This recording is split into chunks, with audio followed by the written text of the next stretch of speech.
বলেন বিএনপি নাকি আওয়ামী লীগের টাকায় চলে? এটা স্পষ্ট রাজনৈতিক বিপক্ষতার প্রমাণ।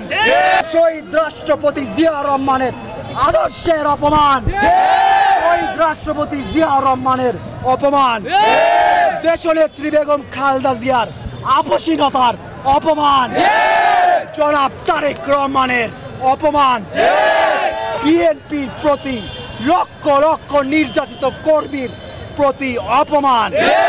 আমরা আমাদের শ্রদ্ধেয় সাংগঠনিক সম্পাদক সেলিম ভূঁইয়ার 7 দিনের আলটিমেটামের পূর্ণ সমর্থন জানাই। আসনাদ আব্দুল্লাহকে এই 7 দিনের মধ্যে প্রকাশ্যে ক্ষমা চাইতে হবে। এটা আমাদের অনুরোধ নয়, এটা আমাদের দাবি। আমরা দেবিদ্বারের মেজরিটি জনগণ আপনি গালি দিচ্ছেন, ক্ষমা চাইতে হবে জনগণের কাছে।